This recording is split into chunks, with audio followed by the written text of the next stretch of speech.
In about a week, I'm going back to my audiologist for my second mapping session. This will take place coincidentally on the 2-month anniversary of my implant surgery. I hope she doesn't mind. I've made a little list of things to work on, including a special little tweak for those of you who like to order off the secret menu. Be sure to stick around for that.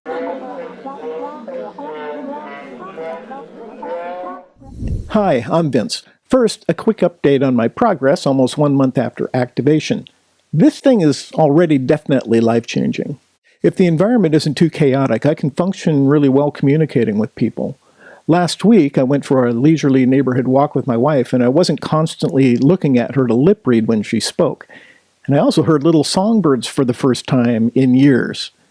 I was out in the yard yesterday when I was startled to hear a skittering, scraping sound behind me, and I turned to see a big, dried-out maple leaf from last fall gently blowing across my driveway. That's all awesome, but that doesn't mean I don't want it to be awesomer. I'm still a bit dizzy, not full-on vertigo, no nausea or anything like that, but I'm unsteady if I look up or suddenly do anything other than look straight ahead when I walk. The good news is that I saw a physical therapist about this dizziness, and I had no problem understanding her even though she wore a mask. I'm still a little dizzy, though. I can't taste or smell very much since the surgery. These things are annoying, but they're not debilitating. I'll take a wait-and-see attitude as I approach 8 weeks post-op, and I'm hoping those will both get better on their own.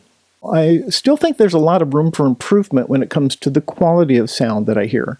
Things are still so high-pitched that my left and my right brain are constantly arguing about whether or not they're hearing the same thing. And when they agree that they are hearing the same thing, they still sometimes fight with each other over whose version is correct.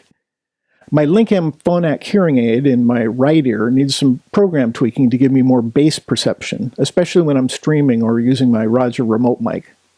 Let's just say that, for now, music sounds terrible.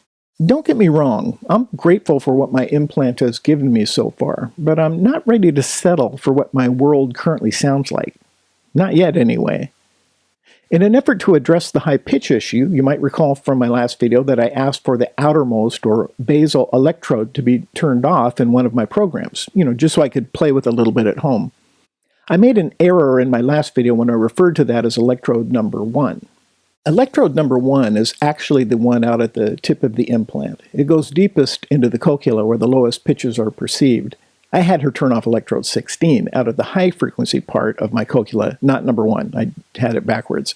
The result is that all of the frequencies get redistributed among the 15 remaining active electrodes, moving them all slightly toward electrode number 1 where lower pitches live. This custom program is interesting, but I'm not sold on it yet. I can't help thinking that distributing all of the frequencies among fewer electrodes makes things sound a little less clear when I'm in that mode. But I have a whole new suggestion for her to try next week. I'm going to ask if she can tweak something called the IFR, or Input Frequency Range.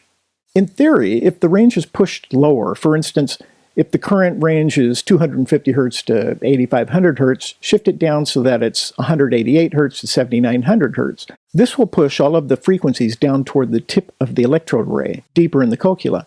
This should be a simple adjustment that would probably make an immediately noticeable difference, but without completing shutting off an electrode. Turning an electrode off makes each of the remaining active electrodes responsible for a wider band of frequencies, and intuitively that just doesn't sound like an ideal situation. I'll let you know if she's willing to adjust my IFR, and I'll let you know how that compares to just shutting off electrode 16. I find it ironic that I have these hearing devices because of my inability to hear high frequencies, and yet here I am working with my audiologist to give me more low frequencies. There's just no pleasing some people, I guess. I did tell her that having a sound guy as a patient might be her worst nightmare, but so far she's been very patient and accommodating. We'll see if that's still true after next week. You see, I have something special that I want her to try. An advanced bionics mentor and forum administrator reached out to me after hearing about my desire to get down with the bass sounds. She turned me on to a mapping tweak that emerged from a study at Arizona State University. Apparently, one test subject reported unusually good low-frequency perception with his AB Marvel processor.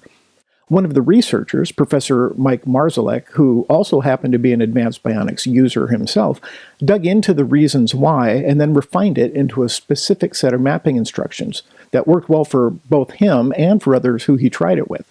So I guess what we have here is a new addition to the AB toolbox that I suspect only a few audiologists are even aware of. Mine already admitted to doing so many fittings for market leader Cochlear Americas that she wasn't completely fluent when it came to digging into the advanced bionics mapping software. So I sent her this tweak, and I asked if we could try it next week. I felt like I'd just sent a recipe to the head chef at a Michelin star restaurant and said, I'd like to taste it next time I come in. But I just got a message back from her on my chart. She thanked me for the information and promised to review it before our next session. And this is key, she used an exclamation point. Now, admittedly, I can't tell if she was actually rolling her eyes when she typed it, but I take it as a good sign. The principle behind the tweak is pretty simple. In normal use, audio goes through an automatic gain control circuit, or AGC, before it's sent to the processor that performs the magic of splitting up the frequencies and turning it into the electrode stimulations that you hear. That's why you'll notice that loud sounds like running water in the sink or turning on the vacuum cleaner quickly reduce in volume. Low-frequency sounds have a lot of energy, so in order to keep that AGC from kicking in like all the time, low frequencies are lowered so that they don't trigger the AGC. You see, low frequencies don't generally compete in the same frequency range as speech, so if those low frequencies were allowed to trigger the AGC, the volume of speech would be being lowered when it wasn't necessary to do so. In other words, it would make it worse. This tweak is a simple matter of reversing things and turning those base frequencies back up after everything's gone through the automatic gain control. And voila! Low frequencies are restored and speech isn't degraded in the process. I'll put a link to this low-frequency recipe in the description, with a special thank you to Advanced Bionics mentor Deb McClendon-Dietz for bringing it to my attention. So there you go.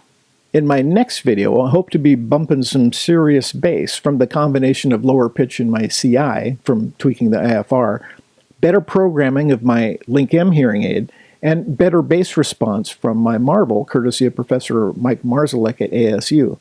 As always, I'll let you know how it works out. I wish you all well, and thanks again for listening.